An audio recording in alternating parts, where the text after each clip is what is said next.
Jimmy Butler is eliminating the competition right now. The Bulls slept on him big time. Everyone slept on him. So how did this man go right to the top? Jimmy Butler, also known as Playoff Jimmy, has been a force to be reckoned with this postseason. He's been able to completely change the game. Just ask Giannis, who's now down and dusted. What's even more impressive is that Butler has been doing this for years. So why did so many teams give up on him? The Sixers were complete idiots for choosing Tobias Harris over Jimmy. But the issue started with the Bulls, who simply didn't believe in him. Their front office has been a complete mess since Michael Jordan's time. Remember when they let him go after the last dance? They thought it wouldn't be a big deal. They could just rebuild. Well, that was 25 years ago, and they're still struggling. And let's not forget about that bombshell we learned in the documentary. The Bulls gave MJ a 1-year contract to try out, and he said he would have signed for just 1 year. Can you imagine if you had given him that 1-year deal? He believes they could have won 7 championships together. But then GM Jerry Krause gave up on MJ just 5 years later in 2003 and was replaced with John Paxson. And it was Paxson who decided that no one seems to talk about, and it ruined the franchise. You can argue that MJ was past his prime in '99, but that's not the case for his son, Jimmy Butler. I mean, he's not really his son, but you get the idea. Speaking of Butler's parents, his mother's name is Londa Butler, and his father's name is unknown. The Bulls really dropped the ball when they let go of a two-way all-star in his prime. I mean, since when did teams do that? And look at what Jimmy Butler has accomplished since then. He snapped the 13-year playoff drought for the Timberwolves, took the Sixers within one shot of a title run, drove the young Heat to the finals, and was just one shot away from another finals appearance last year. Meanwhile, the Bulls have only won one playoff game that entire time. It's clear that trading Jimmy Butler was the turning point that became the nightmare after Michael Jordan. So why did they make such a dumb decision?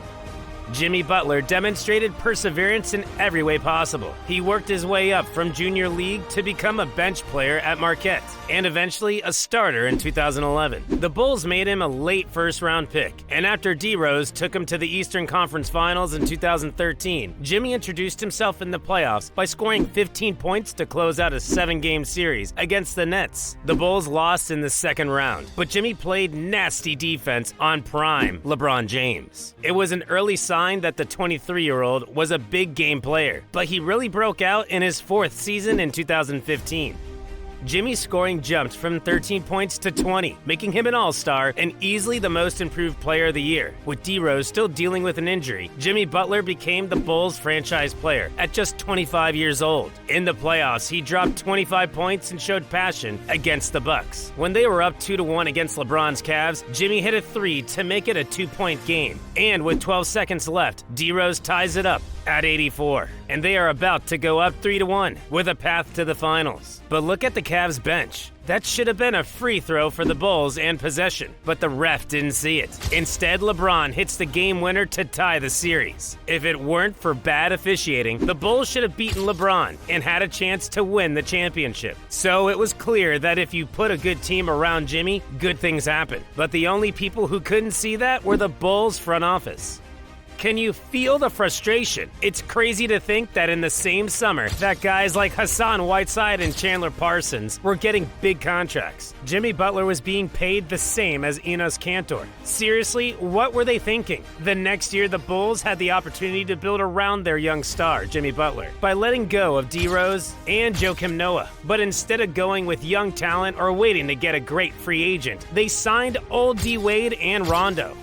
On top of that, the locker room fell apart after a bad loss to Atlanta. Jimmy and Wade called out the young players for not caring enough, and Rondo fired back at them on IG, criticizing Fred Hoiberg for not coaching them hard enough. It was reminiscent of when he questioned D-Rose's work ethic. Pretty soon, the media labeled him as a cocky locker room cancer. So that offseason, the Bulls traded Jimmy to the T-Wolves for Zach LaVine, Chris Dunn, and Larry Market. The idea was to end the old era and give the new coach his own guys. They chose Fred Hoiberg over Jimmy Butler, and you must wonder why they've been horrible since Michael Jordan. It's decisions like these that have set them back for years.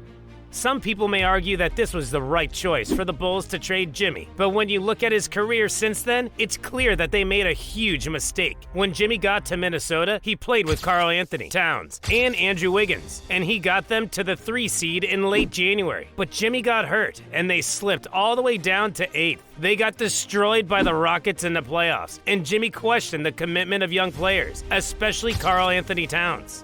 That summer, the Wolves gave Wiggins a full max, but refused to pay Jimmy, the man who had just dragged them to the playoffs for the first time in 13 years. Jimmy demanded a trade before training camp, and at practice, he beat the starters with the backups and called them out to their face. They finally dealt him to Philly, where he finally found a best friend in Joel Embiid. But he called out Ben Simmons for being soft, and when it came down to it, Philly chose Ben over him. Every step along the way, whenever Jimmy called out dysfunction, he was right. And then he's the one to get traded. It's a classic case of draft perception sticking with you. Jimmy was always thought of as an underdog, not elite. Even though he proved the scouts wrong once, he was established in the league. But teams always picked the other guys ahead of him because of that bias. It all started with the Bulls, and on the 6-year anniversary of trading Jimmy, he did nothing. The Bulls say they were going to run the team back because, honestly, they have no other choice. They're in basketball hell, and it can all be traced back to the awful decision to trade Jimmy Butler.